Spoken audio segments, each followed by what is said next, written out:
우리 말씀 함께 보겠습니다. 시편 84편 말씀 같이 봅시다. 시편 84편. 시편 84편입니다.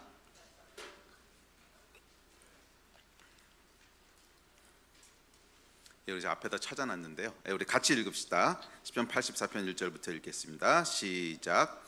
만군의 여호와여, 주의 장막이 어찌 그리 사랑스러운지요.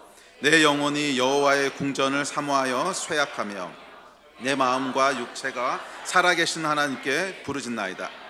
나의 왕 나의 하나님, 만군의 여호와여, 주의 제단에서 참새도 제 집을 얻고 제비도 새끼들 보금자리를 얻었나이다. 주의 집에 사는 자들은 복이 있나니 그들이 항상 주를 찬송하리이다. 그 마음에 시온에 대로가 있는 자는 복이 있나이다. 그들이 눈물 골짜기로 지나갈 때 그곳에 많은 샘이 있을 것이며 이른 비가 복을 채워주나이다. 그들은 힘을 얻고 더 얻어 나아가 시온에서 하나님 앞에 각기 나타나리이다. 만군의 하나님 여호와여, 내 기도를 들으소서. 야곱의 하나님이여, 귀를 기울이소서. 우리 방패이신 하나님이여, 주께서 기름 부으신 자의 얼굴을 살펴보옵소서.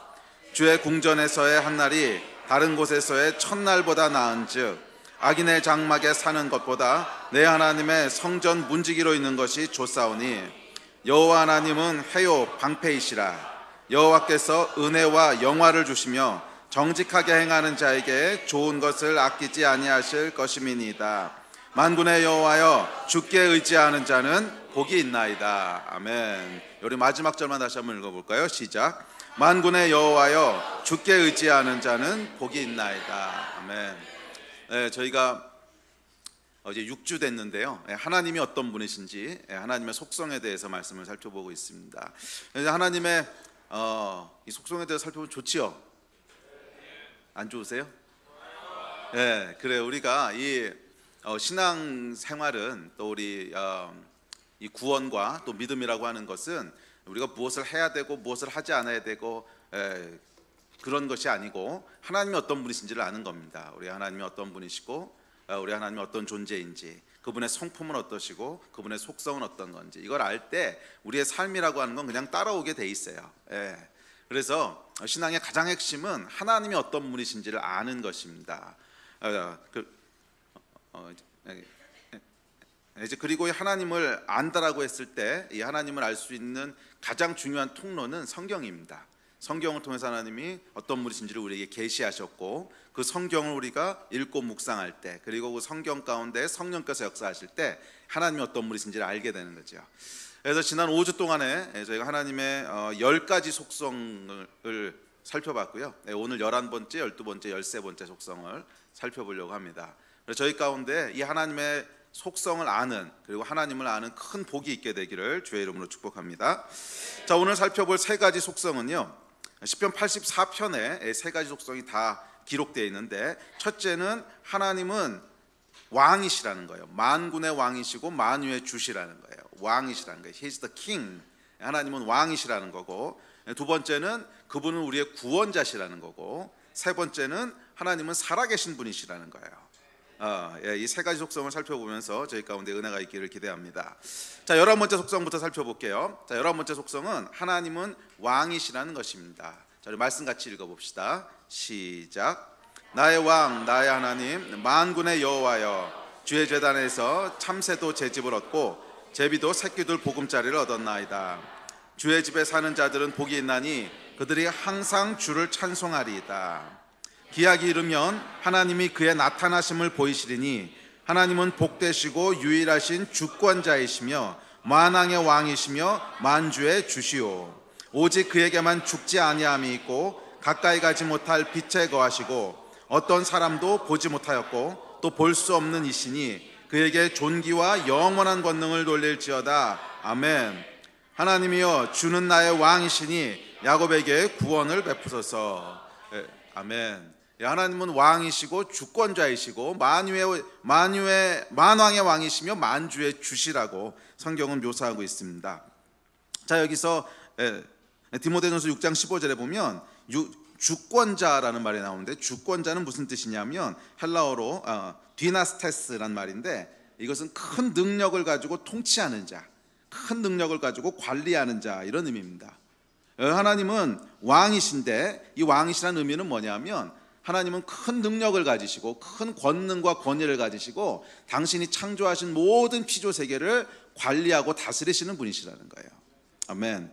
관리하고 다스리시는 분이시라는 거예요. 땅에 있는 것이나 하늘에 있는 모든 것을 통치하고 관리하시는 통치자, 주권자, 이분이 우리 하나님이십니다. 하나님은 태초에 천지를 창조하시고는 이 창조한 세계를 오토매티컬리 그냥 지가 알아서 돌아가도록 해놓고 저기 멀리서 어떻게 진행되나 보자 이러신 분이 아니라는 거예요. 이해가 되세요? 예. 처음에 하나님께서 우주의 법칙을 정하시고 빛을 만드시고 지구를 창조하시고 태양 주위를 지구가 돌게 하시고 지구 주위를 달이 돌게 하시고 모든 약간 법칙과 운행하는 방법들을 창조하셨는데, 그렇게 하시고 하나님께서 이제 손을 띄시고 자 이제 내가 물리학의 법칙을 다 만들었으니까 알아서 돌아가, 이렇게 하고 멀리서 구경하시는 분이 아니시라는 거예요. 우리 하나님은 만약 그렇다면 우리 하나님은 창조주이긴 하지만 왕은 아니야. 이해가 되세요? 만약 그런 하나님이라면 창조주 하나님일 수는 있지만 왕은 아니에요. 근데 성경은 창조주실 뿐만 아니라 왕이시고 주권자시라는 거예요. 주권자인데 이 헬라어 원어의 뜻이 디나스테스라고 하는 뜻은 관리하는 분이시라는 거야. 큰 능력과 권능과 권위를 가지고 관리하시는 분, 통치하시는 분이시라는 거예요. 하나님은 지금도 하늘에 있는 것이나 땅 아래에 있는 것 모든 것들을 직접 통치하시고 관리하시고 다스리시는 분이십니다. 아멘. 지금도 통치하고 다스리시는 분이세요. 그래서 모든 만물은 이 주권자 앞에 복종합니다. 다른 주권자가 명령한 달의 궤도를 계속 돌고 있고요. 새는 주권자가 정해준 철새의 삶을 살고, 꽃은 주권자가 정해준 때에 꽃을 피웁니다. 그리고 하나님께서는 당신이 창조하신 가장 소중한 걸작품 사람을 향해서도 말씀하십니다. 우리 다음 구절 시작. 내가 너희에게 명령하는 말을 너희는 가감하지 말고 내가 너희에게 내리는 너의 하나님 여호와의 명령을 지키라. 아멘. 모든 피조물들은요 하나님의 주권 앞에 복종하고 있어요. 하나님의 주권 앞에 순종하고 있어요. 그래서 달이요 어느 날 난 맨날 지금 수천 년을 똑같은 길을 돌고 있으니까 너무 지루해. 오늘부터는 목성 궤도로 한번 놀러가 볼래 이러고 가는 거 보셨어요? 없어요. 하나님께서 주관하고 계시기 때문에 하나님이 주관하시는 대로 복종해서 돌게 돼 있어요. 그런데 유일하게 하나님께서 본능적으로 왕에게 순종하고 복종하는 것이 아니라 자기의 의지를 가지고 복종하도록 창조하신 걸작품이 있어요. 그래서 하나님께 순종할 수도 있고 순종하지 않을 수도 있는 그 자유의지를 주신 유일한 존재, 하나님의 형상으로 지음받은 존재 누구예요? 저와 여러분 사람들. 그래서 사람들에게는 뭐라고 명령하시냐면, 사실 성경에 보면 해와 달을 향해서 왕께 복종하라 이렇게 얘기하는 건 없어요. 그냥 왕께 찬양하라 뭐 그런 거는 그냥 선포적인 건 있지만 왕께 복종할지어다 이렇게 명령한 적은 없어. 그런데 사람을 향해서는 왕의 계명을 지키고 왕의 명령을 지키라고 하는 말이 여러분 수도 없이 반복해서 나오는 거 아십니까? 왜냐하면 하나님은 그분의 속성상 왕이시고 통치자시기 때문에 그래요. 그래서 주권자 왕의 명령을 지키라는 거예요. 그래서 이 명령으로 인해, 이 명령을 하나님이 하심으로 인해 세상은 둘로 나눠지게 돼요. 이 주권자의 명령을 지키고자 하는 사람과 이 주권자의 명령을 지키지 않는 사람, 둘로 나눠지게 돼요. 그래서 하나님을 왕으로 인정하는 사람과 왕으로 인정하지 않는 사람으로 갈라지게 됩니다. 그래서 시편 84편과 또 아까 읽으신 44편에 보면 시편 기자들은 모두 하나님을 향해 나의 왕이라고 불러요. 나의 왕. 다른 만물을 다스리고 통치하시는 주권자가 아니라 바로 나, 하나님은 나를 다스리고 통치하시는 왕이시라는 거예요. 아멘.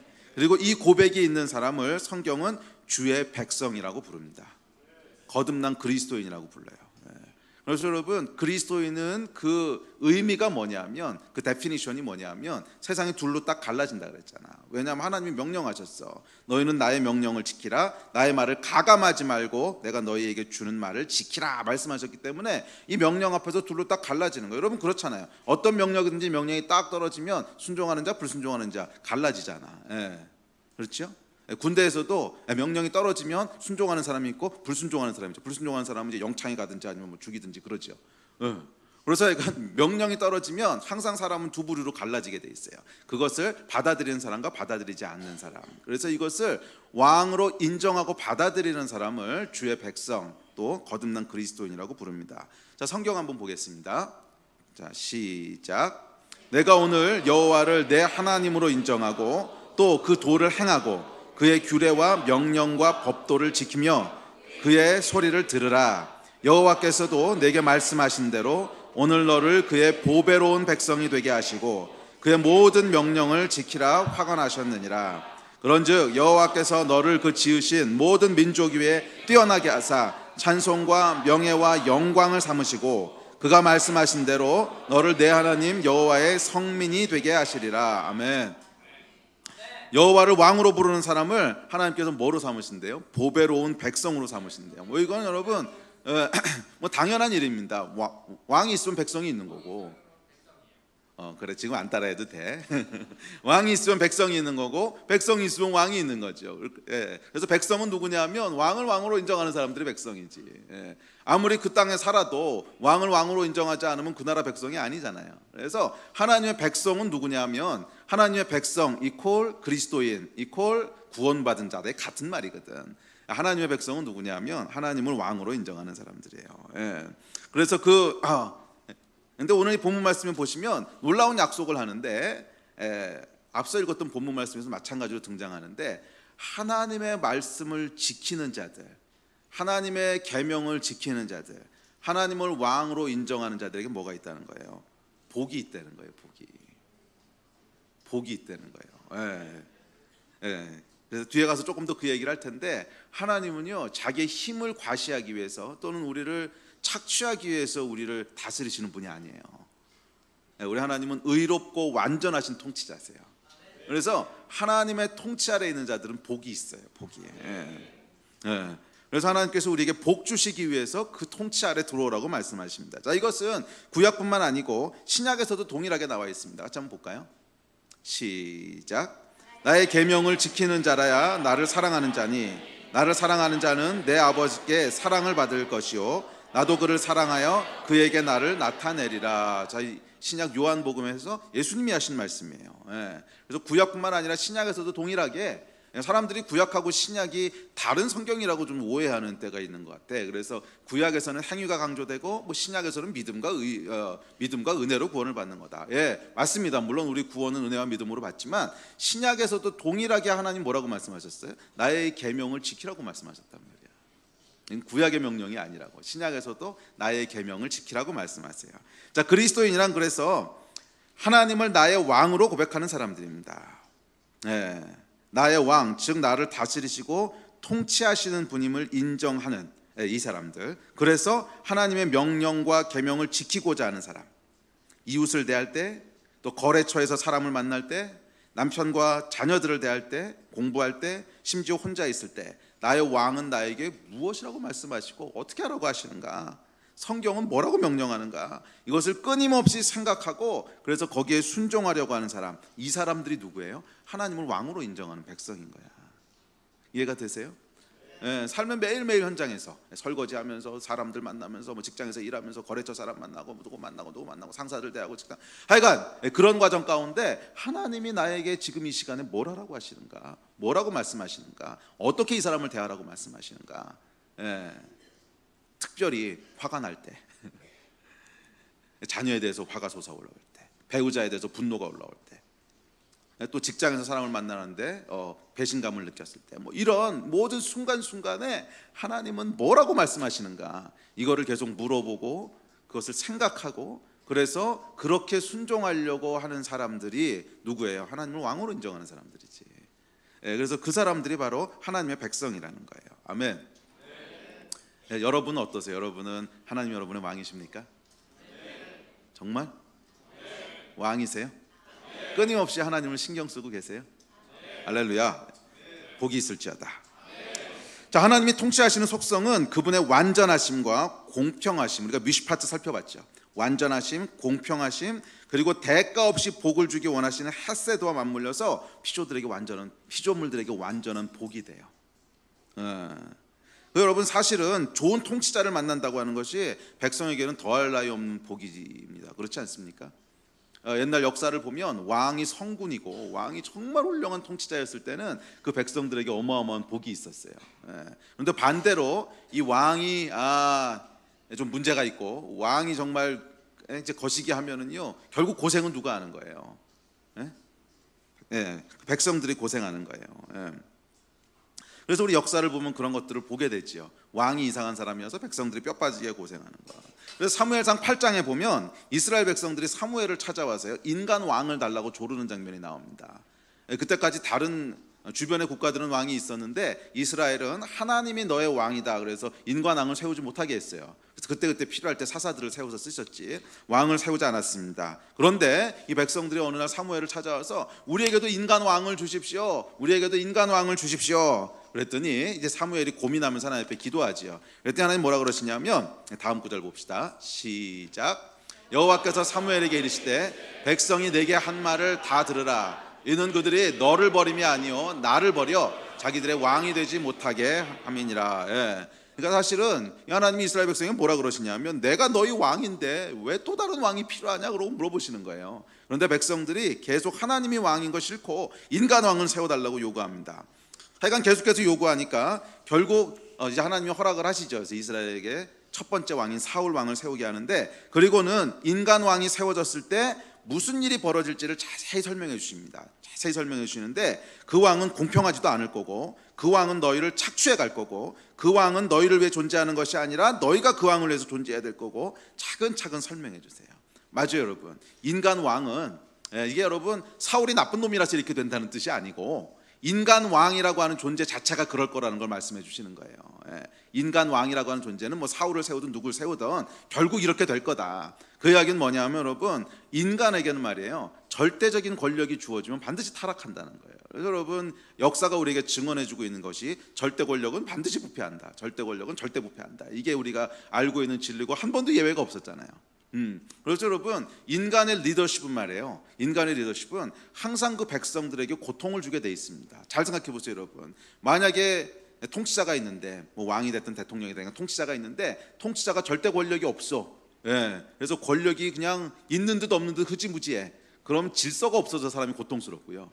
반대로 통치자가 아주 강한 권력을 갖고 있어. 그러면 독재할 거고요. 그러니까 어떻게 됐든지 간에 하여간 인간은요 인간 리더십에는 어두운 면이 있어요. 반드시 어두운 면이 생기게 돼 있기 때문에 그 밑에 있는 백성들은 완전한 복을 누릴 수가 없어요. 항상 그거에 피해를 보게. 이건 여러분 성경이 선포하고 있는 거예요. 처음 왕을 세울 때 인간 왕이 세워지면 이러이러한 문제가 생길 거야. 그리고 이미 다 말씀해 주셨던 내용들이에요. 그런데 하나님은 그렇지 않으시다는 거예요. 그런데 하나님은 그렇지 않으시다는 거예요. 우리 하나님은 모든 권력과 모든 능력과 모든 파워를 다 가지고 계신 전능하신 분이신데 그와 동시에 어떤 분이세요? 공평하신 분이시고 미시파트 억울함이 없게 하시는 분이시고 그와 동시에 모든 사람이 억울함이 없게 하려면요 지혜가 필요해요. 인간의 지혜로는 안 되거든. 그런데 충만한 지혜를 가지고 계신 분이세요. 그래서 하나님은 이 지혜와 공평과 완전하심 플러스 또 뭐가 있으세요? 헤세드가 있으세요. 그래서 아무 대가 없이 당신의 백성들을 사랑하시고 당신의 백성들에게 뭔가 좋은 거를 주는 선한 일을 행하는 것을 기뻐하시는 이 속성으로 인해서 하나님의 통치는 어떻다는 거예요? 완전하고 의롭다는 거예요. 그래서 시편은 이렇게 얘기합니다. 자, 시편 말씀 시작. 보라 장차 한 왕이 공의로 통치할 것이요 방백들이 정의로 다스릴 것이며 하나님의 통치가 저렇게 이루어질 거라는 거예요. 공의로 통치하시고 정의로 다스리실 거예요. 그렇게 여호와로 왕을 삼는 백성은 복이 있도다. 할렐루야. 자, 다음 구절 시작. 하늘은 기뻐하고 땅은 즐거워하며 모든 나라 중에서는 이르기를 여호와를 자기 하나님으로 삼은 나라 곧 하나님의 기업으로 선택된 백성은 복이 있도다. 아멘. 그래서 하나님은요 그분의 지혜와 완전한 통치하심으로 이를 통치하시기 때문에 그분의 통치 아래에 있는 하나님의 백성은 뭐가 있다는 거예요? 복이 있다는 거예요. 할렐루야. 복이 있다는 거예요. 그래서 사람들이 이제 구원에 대한 얘기를 할 때 구원이라고 하는 것은 하나님을 왕으로 인정하는 것입니다. 그분의 계명을 지키고 그분의 말에 순종하는 것입니다. 이렇게 얘기를 하면 조금 어려워하는 분들이 있어요. 이게 아마 우리 안에 잘못된 선입관들과 아마 교리 때문에 그런 영향이 있는 것 같아요. 종교개혁 때 이제 이신칭이라고 하는 오직 믿음으로 뭐 그래서 오직 믿음으로 구원받는다고 하는 것이 너무 지나치게 자기 자리를 벗어나서 강조되다 보니까 신앙생활이라고 하는 것은 그냥 오직 은혜로 행위는 하면 절대로 안 되는 것처럼, 행위를 하면 이것은 믿음이 없는 것처럼 이렇게 잘못 오해를 하는데 그렇지 않습니다. 여러분, 성경을 다시 한번 차근차근 읽어보세요. 성경은 수많은 명령문들로 이루어져 있습니다. 수많은 명령문들로 이렇게 해라, 이렇게 하지 마라, 너희는 서로 사랑해라, 너희는 뭐 음란을 피해라, 그러니까 수많은 명령문들로 되어 있는데 그럼 이건 어떡할 거야?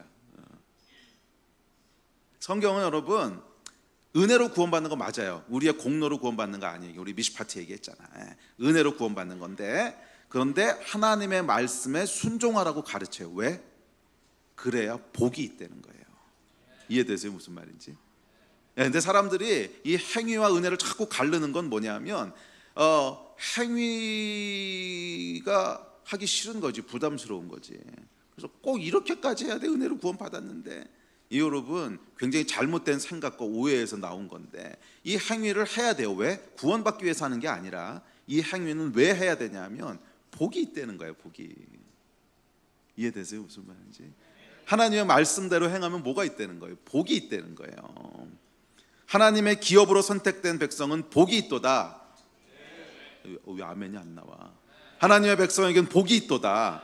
아멘. 그래서 이 복 때문에 지키라는 거예요. 복 있는 여러분 되시기를 주의 이름으로 축복합니다. 아니면 복 받기 싫으신 분들은 뭐 그냥 마음대로 사세요. 어리석은 거지. 잘 생각해 보세요, 여러분. 창조주의 말씀대로 살아가는 것이 가장 지혜롭지 않아요? 창조주가 만들어 놓은 삶의 원리대로 따라갈 때 거기 복이 있겠지. 그거 말고 다른 데 가서 무슨 복이 있겠어요? 힘들지. 복 있는 여러분 되시기를 축복합니다. 자, 그렇다면 우리가 지키고 따라야 될 왕의 계명, 명령은 뭘까요? 성경에는 많은 권면들이 있습니다. 많은 권면들이 있고요. 뭐 구약에는 셀 수 없이 많은 율법들이 나오고, 또 신약에도 이렇게 해라, 이렇게 하지 마라, 많은 하나님의 권면과 율법들이 나옵니다. 그래서 이걸 다 외우고 뭐 지키는 건 그렇게 쉽지 않을 수 있어요. 그런데 이 모든 율법과 계명, 즉 하나님의 명령은요, 결국 한 가지로 집약됩니다. 결국 한 가지로 집약돼요. 성경이 이렇게 얘기합니다. 같이 읽어봅시다. 시작. 기차 사랑의 빛 외에는 아무에게든지 아무 빛도 지지 말라.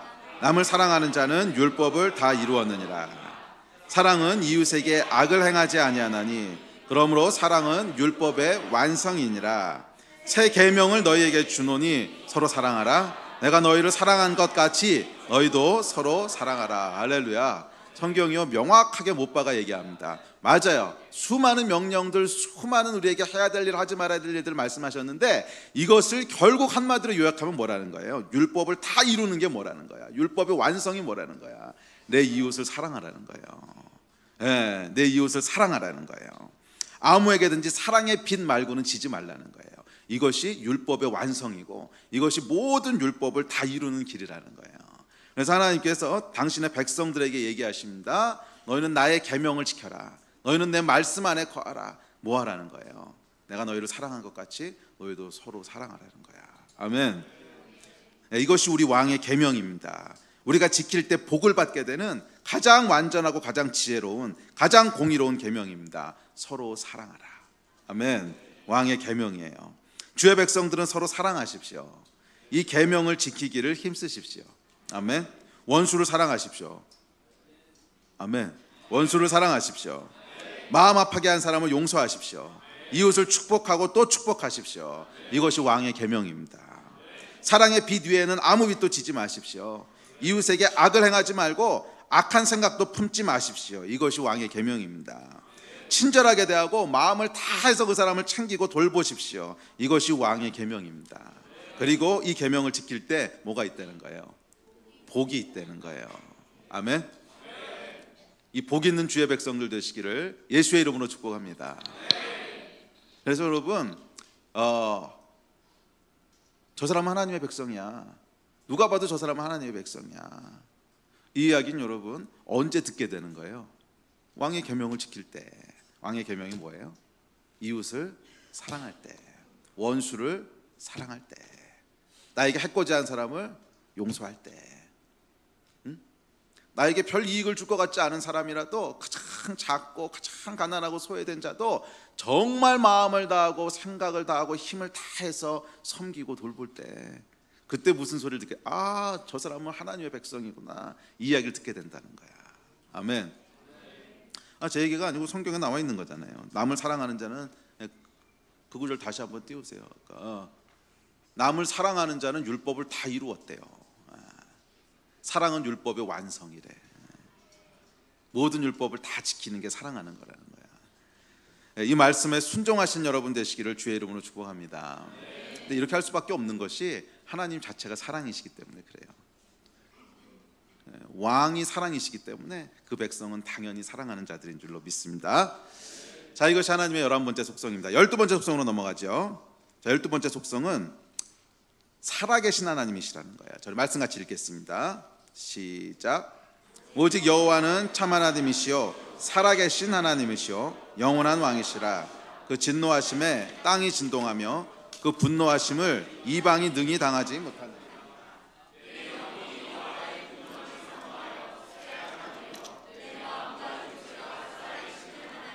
부르짖나이다. 아멘. 하나님의 12번째 속성은 하나님 살아계신 분이시라는 거예요. 너무 당연한 말 같지만 성경은 반복적으로 하나님을 살아계신 하나님이라고 칭해요. 살아계신 하나님. 이 의미는 하나님 살아계시기 때문에 우리가 경험할 수 있다는 뜻이에요. 이해가 되세요? 하나님 살아계시기 때문에 우리가 경험할 수 있다는 거예요. 그래서 하나님은 단지 신앙과 믿음 속에만 존재하는 추상적인 신화적인 존재가 아니라 살아계셔서, 그래서 경험 가능한 존재시라는 거예요. 경험 가능한 존재시라는 거예요. 성경 역사 속에만 등장하는 신이 아니라, 모세의 이야기 속에만 등장하는 신이 아니라 오늘도 살아계셔서 저와 여러분의 삶 속에 등장하는 살아계신 하나님이시라는 거예요. 가상의 존재는 경험할 수 없습니다. 해리포터가 유명하죠. 전 세계 모든 아이들이 아마 이 책을 읽었다 그럴 정도인데, 해리포터가 아무리 유명해도 해리포터를 경험할 수 있습니까? 혹시 해리포터랑 같이 식사해 보신 분? 없어요. 왜냐하면 얘는 실제가 아니기 때문에 그래. 얘는 가상에 지어낸 존재지 살아있는 존재가 아니야. 그런데 우리 하나님은 그런 분이 아니라는 거예요. 우리 하나님은 해리포터처럼 책 속에만 갇혀있는 분이 아니라는 거예요. 성경이 하나님을 계시하는 책이지만 성경은 살아있는 하나님을 우리에게 알려주고 있는 책이기 때문에 우리는 하나님을 뭐예요? 경험할 수 있다는 거예요. 할렐루야. 그래서 그저 하나님에 대한 지식과 하나님에 대한 어떤 추상적인 개념만 아니야 이게 아니고, 모든 그리스도인에게 주어진 특권은 뭐냐 하면 하나님이 살아계시다는 거예요. 하나님이 우리가 경험할 수 있는 분이라는 거예요. 아멘. 그렇기 때문에 성경 저자들이 경험하고 고백했던 모든 내용들은 오늘날 우리도 경험할 수 있다는 거예요. 왜? 그 하나님이 지금도 살아계시기 때문에 그래요.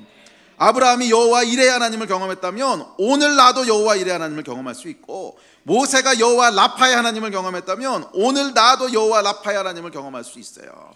여호와 라파는 치료자 하나님이라는 뜻이야. 치료하신 하나님을 경험할 수 있다는 거예요. 왜? 살아계시니까. 하나님은 살아계신 하나님이시니까. 하나님은 죽은 하나님이 아니고, 하나님은 책 속에 갇힌 하나님이 아니며, 하나님은 살아계신, 그래서 오늘도 우리 인생 가운데 개입해서 역사하시나 하나님. 할렐루야. 이 속성으로 인해서 기독교가 특징 지워지는 것이 하나 있는데, 그건 뭐냐 하면 기독교는요 체험의 종교라는 거예요. 이야기들 들어보셨죠? 기독교는 이론이 아니고 체험의 종교라는 거예요. 물론 기독교에는 지켜야 할 계명들이 있습니다. 그렇지만 기독교는 단순히 율법을 따르는 행위가 아니에요. 물론 기독교에는 내세에 대한 믿음이 있습니다. 그렇지만 기독교는 현실의 고통을 내세를 통해서 위로하는 진통제도 아니야. 공산혁명 일어날 때 그랬잖아. 종교는 아편이다. 이건 현세의 고통을 그냥 내세라는 걸 이렇게 내세워가지고서 너 천국 갈 수 있고 내세에 복이 있으니까 그냥 참어 이런 게 아니라, 물론 그런 측면이 있지만 이게 아니라는 거예요. 기독교는 가장 중요한 속성을 하나 갖고 있는데 그게 뭐야? 체험의 종교라는 거예요. 물론 내세도 좋고 행위도 좋고 선한 행동 좋고 다 중요하지만, 그럼에도 불구하고 기독교를 특징 짓는 가장 중요한 한마디가 있는데 뭐예요? 기독교는 체험의 종교라는 거예요. 왜? 하나님이 살아계시기 때문에. 성경에 등장하는 그 하나님이 지금도 살아계시기 때문에 오늘날도 하나님을 경험할 수 있다는 거야. 할렐루야. 그래서 하나님이 살아계시기 때문에 당연히 하나님을 의지할 수 있고요, 하나님 살아계시기 때문에 당연히 하나님을 경험할 수 있다는 거예요. 우리 하나님은 그 이름만 덩그라니 던져놓고 그것이 맹신인지 세뇌인지 모르겠지만 그저 믿으라고 강요하는 그런 하나님이 아니세요. 하나님은 살아계셔서 인간의 역사를 뚫고 개입하시는 분이세요. 하나님은 살아계셔서 우리의 인생을 뚫고 개입하시는 분이세요. 아멘. 그래서 여러분, 성경을 보면요, 참 흥미로운 특징이 하나 있습니다. 성경 읽어보신 분? 성경 안 읽어봤어요? 그럼 뭐 전체 다는 아니라도 그래도 뭐 대충 그래도 읽어봤다, 한 절반쯤 읽어봤다 이런 분. 그래, 성경들 다 읽어보셨죠? 혹시 불경 읽어보신 분? 한두 분이 계시네. 혹시 코란 읽어보신 분? 한 분, 두 분. 그래서 저는 이제 뭐 어차피 목사니까 불경도 읽어봤습니다. 제가 대학 다닐 때 이제 종교에 좀 관심이 있어서 불경도 읽어보고요, 코란도 읽어봤습니다. 누가 이제 코란을 선물로 준 게 있어서 우리말로 된 코란을 쭉 다 읽어봤어요. 그런데 아주 재밌습니다, 여러분. 다른 경전들하고 성경에 아주 큰 차이가 있는 걸 봐요. 이게 글의 장르 자체가 다른 거야. 코란은 여러분 어떻게 기록되어 있는지 아십니까? 코란은 마치 성경에 보면 잠언 있죠, 잠언 같은 글들이 처음부터 끝까지 쭉 나열되어 있는 거예요. 뭐 알라는 이렇다, 알라는 저렇다, 알라는 이렇게, 알라는 저렇고, 이거 해야 되고 이거 하지 말아야 되고, 그냥 그런 이 단편적인 그 좋은 격언들, 좋은 말들이 그냥 쭉 기록되어 있는 거예요. 알라가 했던 말들이 그냥. 알겠어요? 무슨 말인지? 알라가 한 말이 아니지, 모하메시 했던 말들이 그냥 쭉 기록되어 있는 거예요. 또 불경은 보면요, 불경은 보면 이 붓다에 깊은 고민이 녹아 있어요. 삶은 뭔가, 인생이란 뭔가. 그래서 깊은 사색과 철학이 기록되어 있는 글이에요. 그런데 성경은 뭐가 기록되어 있냐면 사람들의 이야기가 기록되어 있어요. 이게 제일 큰 차이야. 사람들의 이야기가 기록되어 있어. 아브라함의 이야기, 모세의 이야기, 다윗의 이야기, 또 뒤에 가보면 베드로의 이야기, 바울의 이야기. 여러분, 가장 큰 차이가 뭐겠어요? 성경은 그 기록 자체가 하나님을 경험한 사람들의 이야기가 기록되어 있는 거야. 이렇게 기록된 경전은요, 어느 종교에도 없어요. 이해되세요? 무슨 말인지? 다른 어떤 경전에도 하나님을 경험한 사람들의 이야기가 쭉 기록된 경전은 없어. 근데 성경은 놀랍게도 아브라함이 체험한 하나님의 이야기, 모세가 경험하고 체험한 하나님의 이야기, 다윗이 경험하고 체험한 하나님의 이야기, 제자들이 체험하고 경험한 하나님의 이야기. 그래서 성경을 보면 한 절반 이상이 뭐예요? 역사서예요, 역사서. 뭐예요, 여러분? 하나님이 역사 속에 개입하신다는 거예요. 다른 어떤 종교도 신이 역사 속에 개입한 이야기를 기록한 건 없어. 뭐 신화로 지어낸 뭐 그리스 신화 이런 거 빼고, 그건 그냥 허구니까. 역사에 개입해서 사람들에게 역사하고 그 사람들이 체험하고 경험하고, 그래서 하나님이 이런 분이시구나, 자기가 경험한 것들을 기록한 이런 경전은 없어요. 왜? 하나님만 살아계시니까. 하나님만 살아계시니까. 다른 종교 경전은요, 그냥 그 사람이 진짜 계시를 받았는지 뭐 미쳤는지 아니면 뭐 종교적인 천재든지 하여간 어떤 그냥 아주 탁월한 존재가 한 명 나와서 이게 진리다 그러고 쭉 그냥 쓴 거야. 뭐 모하메시나 붓다나 이런 사람들이 뭐 쓴 건데, 뭐 조셉 스미스니 이런 사람들이 쓴 건데, 그러니까 이건 기록 자체가 어떻게 될 수밖에 없냐면 역사를 통해 개입한 신의 이야기를 쓸 수가 없는 거야. 그냥 자기가 깨달은 어떤 진리, 신은 이런 존재야, 알라는 이런 존재야, 뻔은 어떤 존재야, 이렇게 쓸 수 있지, 사람들이 경험한 이야기를 경전으로 쓸 수는 없다는 거. 왜? 없으니까, 그런 경험이. 그런데 하나님은 유일하게 다른 존재이신데 어떻게 우리 가운데 개입하세요? 살아서 역사하시는 거야. 아브라함의 인생 가운데 살아서 역사하신 거야. 다윗의 인생 가운데 살아서 역사하신 거야. 그래서 그 하나님을 경험하고 체험한 사람들이 증언을 한 거예요. 내 인생 가운데 이렇게 하나님이 개입하셨어. 내 인생 가운데 하나님 이렇게 역사하셨어. 모세가 내가 80살 됐을 때 이렇게 떨기나무에서 하나님을 만났어. 다윗이 이렇게 하나님을 경험하고 이 전쟁에서 승리했어. 이것들을 쭉 기록한 거란 말이야. 이게 여러분 간접적으로 이게 증언하는 게 뭐예요? 우리 여호와 하나님은 살아계신 하나님이시라는 거예요. 그래서 역사를 뚫고 개입하시는 분이시라는 거예요. 그리고 그 하나님이 살아계시기 때문에 오늘 우리의 삶의 현장 가운데도 어떻게 하신다는 거예요? 들어오신다는 거예요. 그래서 여러분, 신앙은요 그냥 단순한 이론이 아니에요. 우리가 모르던 어떤 사실들을 단순히 알게 되고 믿게 되는 게 아니라, 신앙은 살아계신 하나님이 우리 인생 가운데 들어오시는 거예요. 네, 아멘. 그래서 모세에게 일어났던 하나님이 우리에게도 일어날 수 있고, 베드로에게 일어났던 하나님이 우리에게도 일어날 수 있고. 왜? 살아계시니까. 예, 이분이 우리 살아계신 하나님이신 줄로 믿습니다. 그래서 여러분, 이 성경의 기록을 보면 참으로 흥미로운 것이 다 경험한 이야기야. 모세가 경험한 이야기. 그리고 결국에는 뭐예요? 결국에는 인간의 역사를 뚫고 실제로 모든 인류를 구원하시기 위해서 이 땅에 들어오신 몸을 입은 하나님에 대한 이야기로 완성되잖아. 예수 그리스도. 여러분, 얼마나 놀라워요. 몸을 입은 하나님께서 이 땅에 나타나신 거야. 다른 어떤 신도 이렇게 나타난 적 없어. 몸을 입은 하나님께서 이 땅에 나타나신 거야. 할렐루야. 우리 하나님의 12번째 속성은 뭐예요? 살아계신 하나님이세요. 이 하나님이 오늘도 여러분에게 역사하시기를 축복합니다. 마지막 세 번째 특징, 13번째 특징. 자, 13번째 특징은 이분은 우리의 구원자시라는 거예요. 구원자. 저는 이 말이 얼마나 좋은지 몰라요. 제가 제일 좋아하는 속성 중에 하나예요. 우리의 구원자시라는 거예요. 자, 말씀 같이 봅시다. 시작. 나 곧 나는 여호와라. 나 외에 구원자가 없느니라.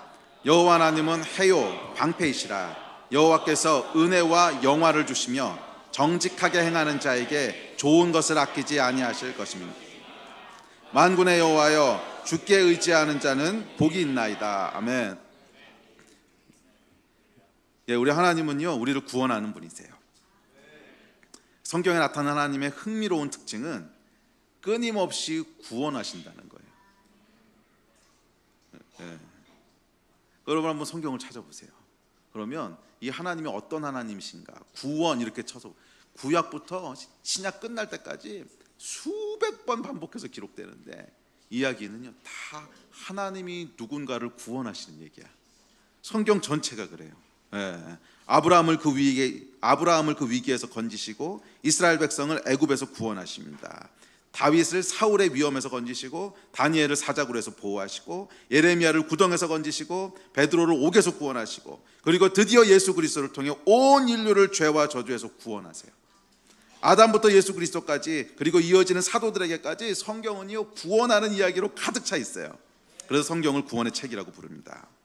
그리고 이 구원의 책을 믿는 모든 사람들에게 살아계신 하나님께서 구원의 하나님이 되신 줄로 믿습니다. 이게 하나님의 속성이에요. 이 구원은 단순히 예수 그리스도를 통한 영원한 구원만을 얘기하는 것이 아니라 우리를 모든 상황과 모든 환경 속에서 구원하시는 분이시라는 거예요.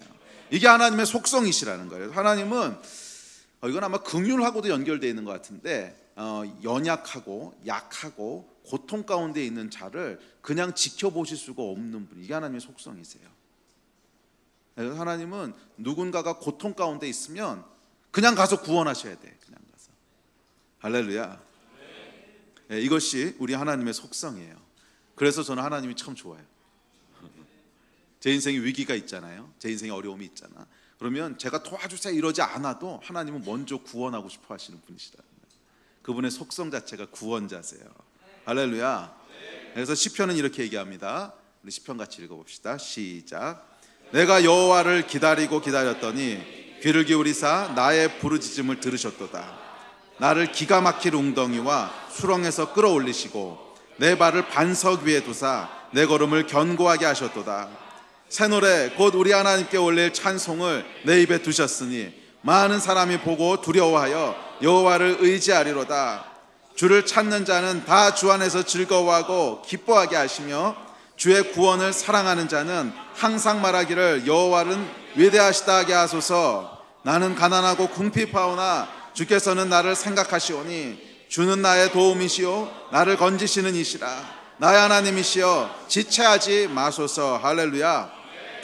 시편 기자가 얘기하듯이 인생에는 여러분 기가 막힐 웅덩이와 수렁이 있어요. 야, 너 그거 경험해보고 하는 거냐?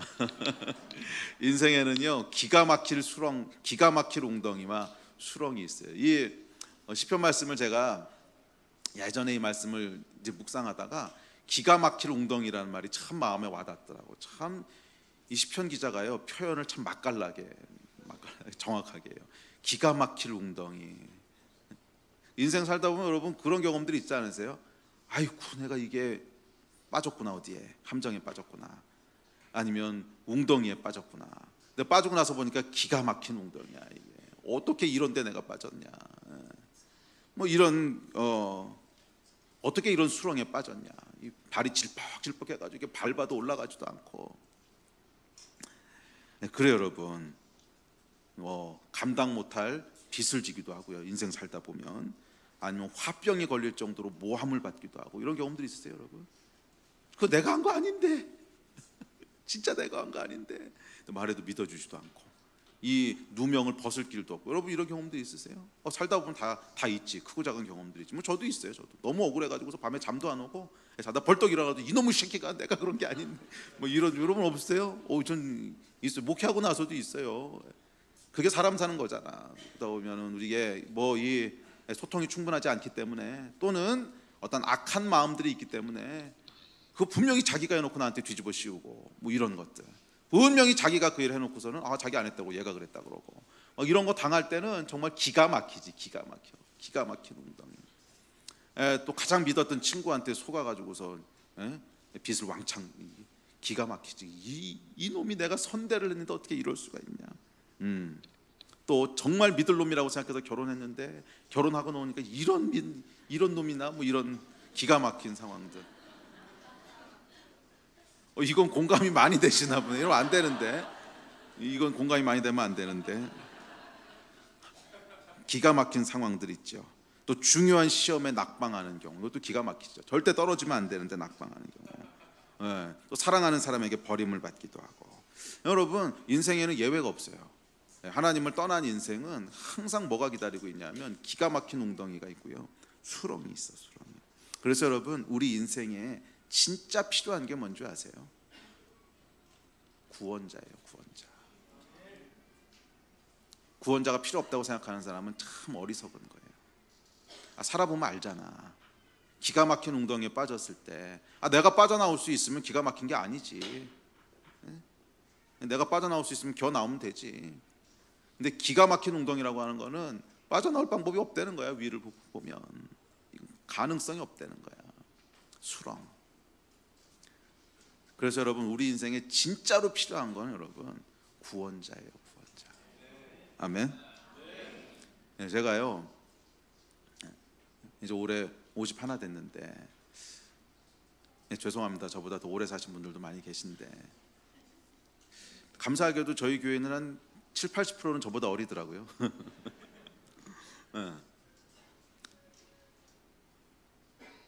살면 살수록 느끼게 되는 게, 내 인생에는 구원자가 없으면 큰일 났겠구나. 나의 하나님이 계시지 않았다면 내 인생이 어떻게 됐을까? 이 웅덩이에 빠졌을 때 어떻게 됐을까? 근데 그럴 때마다 나를 건지시고, 그럴 때마다 나를 보호하시고, 그럴 때마다 나를 다시 반석 위에 두시는 분이 계시더라는 거야. 그분이 나의 하나님 여호와예요. 모르겠어요 여러분의 하나님은 어떤 하나님인지. 근데 내가 30년 동안 하나님과 동행하고 나서 보니까 고백하게 되는 게 있더라고. 여호와께서는 나를 기가 막힐 웅덩이와 수렁에서 끌어올리시고 나의 발을 반석 위에 두시는 분이시더라는 거야. 수많은 위기의 순간마다 항상 하나님께서 나를 끄집어 올리셨고요, 수많은 밤에 벌떡벌떡 일어나게 되는 이 억울함의 순간마다 하나님께서 나의 위로가 되셨고, 결국 그것을 복으로 바꾸시고, 결국 수렁에서 우리를 끌어내시고, 결국 하나님께서 우리를 내가 생각하는 것보다 더 높은 데로 인도하시는 구원자가 우리 하나님이시더라는 거예요. 그래서 여러분 우리 하나님의 13번째 속성은 뭐냐면 그분은 구원자시라는 거예요. 할렐루야. 우리 한번 선포해 보시겠어요? 하나님은 나의 구원자십니다. 아멘. 그리고 옆에도 좀 선포해 주세요. 하나님은 당신의 구원자십니다. 아멘. 우리 하나님이 바로 구원자십니다. 우리를 기가 막힐 웅덩이와 수렁에서 끌어올리시는 분, 우리 발을 수렁에서 올리셔서 반석 위에 두시는 분, 나의 인생의 걸음을 견고하게 하시는 분, 그분이 우리의 구원자 하나님이십니다. 아멘. 그렇기에 주를 찾는다는 다 주 안에서 뭐래요? 즐거워하고 기뻐하게 된다는 거예요. 시편 40편 16절 말씀. 그렇기에 주를 찾는 자는 다 주 안에서 즐거워하고 기뻐하게 하시고 주의 구원하심을 소망하는 자는 결코 실망치 않고 찬양하게 된다는 거예요. 시편 40편 17절. 나는 가난하고 궁핍하오나 주는 나의 도움이시오 나를 건지시는 구원자시라. 할렐루야. 그렇게 성경은 여호와를 의지하라고 권면합니다. 왜냐하면 여호와는 주를 찾는 자들을 버리지 아니하시는 구원의 하나님이시기 때문에 그래요. 다음 구절 시작. 주를 의지하오리니 이는 주를 찾는 자들을 버리지 아니하심이니이다. 할렐루야. 이분이 우리 하나님이세요.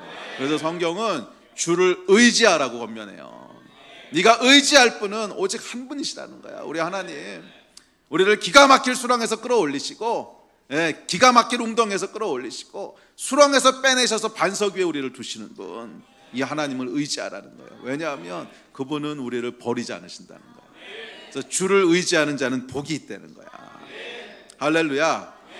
성경은 이 구원 하나님에 대해서 셀 수 없이 많이 이야기합니다. 이것이 성경 기자들의 찬양의 이유였고 감사의 제목이었습니다. 그래서 저는 이 성경 구절들이 너무 좋아요. 너무 좋아요. 왜냐하면 이 구원자에 대한 감격과 고백이 바로 제가 알고 섬기는 하나님이기 때문에 그래요. 아멘. 이제 말씀을 좀 마무리합시다. 우리 예배팀 올라올래요? 그래서 제가 말씀을 준비하면서 이 구원자 하나님에 대한 구절만 쫙 뽑았어요. 쫙 뽑았는데 제가 이 말씀을 읽으면서 얼마나 제 안에 감격이 있고 좋았는지 몰라요. 아 맞아, 이게 내가 섬기는 하나님이야. 맞아, 이게 내가 알고 있는 하나님이야. 이 시편 기자들 또 성경 기자들, 성경을 쓴 사람들의 이 하나님에 대한 감격의 고백은요, 뭐 신학적으로 뭐 이론으로 아니야, 이런 글이 아니야. 이건 내 인생 가운데 살아계신 그분이 직접 찾아오셔서 나를 기가 막힐 웅덩이에서 건져내시고, 나를 죽음의 위협에서 살려내시고, 나를 사울의 위협으로부터 구원하시고, 나를 불가능해 보이는 상황 가운데서 끄집어내신 이 하나님에 대한 고백이요, 감격으로 나오는 거예요. 그래서 그것이 예배가 되고 시편이 되고 찬양이 되고, 하나님은 나의 반석이시오, 하나님은 나의 요새시라 고백이 되고, 이거예요. 할렐루야. 저는 여러분에게도 이 말씀에서 고백한 시편 기자들의 고백이 여러분의 것이 될 수 있어요. 왜? 그 하나님 지금도 살아계시고 그 하나님은 지금도 구원자세요. 그러면 자리에서 좀 일어납시다.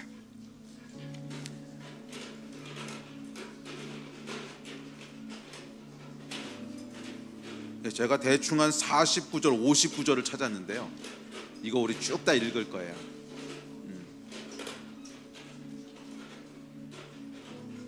그래서 제가 이제 며칠 전에 설교를 이렇게 준비하면서 그런 마음이 있더라고. 그냥 설교는 말씀을 읽으면 되는 거 아닌가, 뭐 굳이 여기다가 뭘 붙여서 설명한다고 하는 것 자체가 굉장히 구질구질하고 진짜 소중한 이런 왜 이제 그런 거 있잖아요, 여러분. 다이아 반지를 만들 때 말이에요, 아주 고급 다이아, 아주 최상급 다이아가 있는데 그거를 이제 스텐으로 이렇게 애들 모조 반지 만드는, 그걸로 이렇게 반지를 만들어서 꼈다고 생각해 보세요. 얼마나 이것이 안 어울릴까. 그냥 다이아는 다이아 그대로 두면 원석이 빛나는데 그걸 여기다 낀다고 장식한다고 뭐 이상한 뭐 스테인레스가 좀 그렇게 만들어서 해놓으면 조잡하잖아. 근데 설교가 마치 그런다는 느낌이 확 들어오는 거예요. 하나님의 말씀 자체가 설교고, 하나님의 말씀 자체가 능력이고, 하나님의 말씀 자체가 은혜인데, 그래서 제가 한 49절 정도를 쭉 뽑고 오늘은 이 말씀을 함께 읽고 선포해야겠다. 여러분 좋으세요? 이 말씀을 함께 읽고 선포할 때 큰 하나님의 은혜와 감격이 있을 줄로 믿습니다. 왜냐하면 이것은 이 말씀을 선포한 사람들의 고백이기 때문에 그래요. 나를 구원하신 하나님, 살아서 역사하신 하나님. 그리고 그 하나님이 오늘 여러분의 하나님이세요. 읽을 준비 되셨습니까? 성경을 읽을 때는요, 경외함을 가지고 읽어야 돼요. 자, 손을 어떻게 할까? 경외함을 가지고 이렇게 그래, 편할 대로 하세요. 자, 또박또박 읽읍시다. 크게, 큰 목소리로. 자, 우리 띄워주세요. 한 4, 59절 됩니다. 이건 또박또박 선포하면서 이 하나님이 여러분의 하나님이신 것을 믿으세요. 자, 읽겠습니다. 시작. 여호와는 나의 힘이요 노래시며 나의 구원이시로다. 그는 나의 하나님이시니 내가 찬송하는 것이며 내 아버지의 하나님이시니 내가 그를 높이리로다. 여호와의 사심을 두고 나의 반석을 찬송하며 내 구원의 반석이신 하나님을 높일지로다. 온 땅이여 여호와께 노래하며 그의 구원을 날마다 선포할지어다. 구원은 여호와께 있사오니 주의 복을 주의 백성에게 나리소서. 여호와 내 하나님이여 내가 주께 피하오니 나를 쫓아오는 모든 자들에게서 나를 구원하여 내소서. 여호와는 압제를 당하는 자의 요새이시오 환난 때의 요새이시로다. 여호와여 주의 이름을 아는 자는 주를 의지하오니 이는 주를 찾는 자들을 버리지 아니하심이니이다. 궁핍한 자가 항상 잊어버림을 당하지 아니하며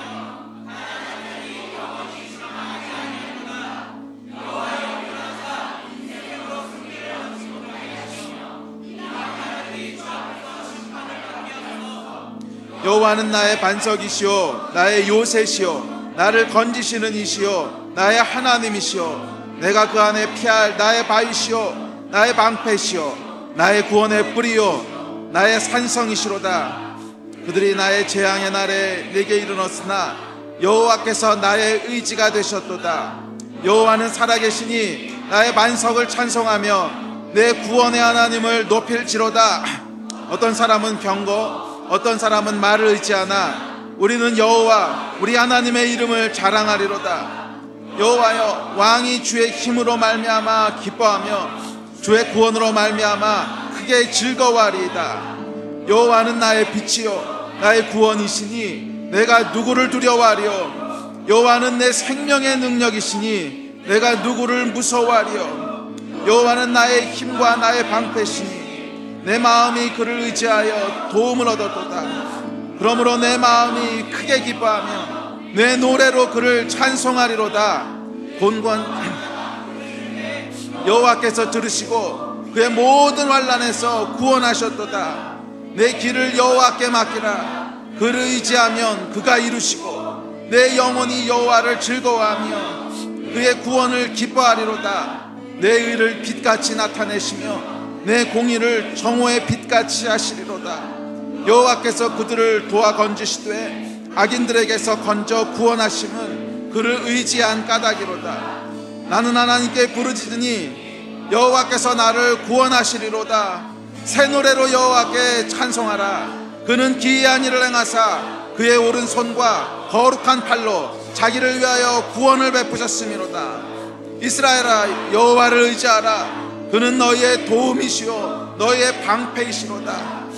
아론의 집이여 여호와를 의지하라. 그는 너희의 도움이시오 너희의 방패시로다. 여호와를 경외하는 자들아 너희는 여호와를 의지하라. 그는 너희의 도움이시오 너희의 방패시로다. 내가 구원의 잔을 들고 여호와의 이름을 부르며 여호와는 나의 능력과 찬송이시오 또 나의 구원이 되셨도다. 보라 하나님은 나의 구원이시라.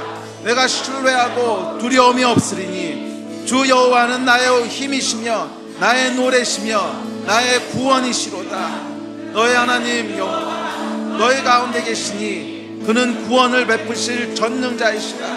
그가 너로 말미암아 기쁨을 이기지 못하시며 너를 잠잠히 사랑하시며 너로 말미암아 즐거이 부르며 기뻐하시리라 하니라. 아멘 아멘 아멘. 이 하나님이 우리가 섬기는 하나님이십니다. 우리 하나님 우리 가운데 계시고 항상 계시고 구원을 베푸시는 전능자이십니다. 기가 막힐 웅덩이에서 우리를 건지시고 움직일 수 없는 수렁에서 우리를 구원하시는 분이십니다. 하나님은 나의 반석이시고 나의 요새이시고 나의 방패이시고 나의 산성이시고 구원의 뿌리시며 생명의 능력이시고 구원의 잔이시며 나의 바위, 나의 빛과 구원, 나의 힘이시며 나의 노래시며 나의 구원이신, 구원을 베푸실 전능자이십니다. 이분이 나의 하나님이시고 이분이 여러분의 하나님이십니다. 할렐루야, 할렐루야. 인자가 생명보다 나으로 내 입술이 여호와를 찬양하리. 내 평생에 주를 찬양하며 주의 이름으로 내 손 들리라.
평생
그렇습니다. 우리 주님께서 우리의 구원자이시고 우리의 반석이시고 우리의 산성이시고 우리의 빛이시고 우리의 생명이시고 우리의 능력이시고 우리의 요새시고 우리의 방패시고 우리를 수렁에서 건지시는 자이십니다. 이 구원자 되신 하나님, 오늘도 살아계신 하나님, 이 하나님의 놀라운 은혜와 능력이 우리 삶 가운데 시편의 고백처럼 고백되어지게 하여 주시고, 그래서 우리 하나님께 의지하는 자는 기뻐하고 즐거워하며 복이 있다 하신 이 말씀이 우리 인생 가운데 다 이루어지게 하여 주십시오. 이 하나님, 우리 하나님과 동행하는 큰 은혜와 복이 우리 이곳에 모인 모든 성도님들 한 사람 한 사람 위에 함께 하시기를 축원합니다. 예수 그리스도의 이름으로 기도드렸습니다. 아멘.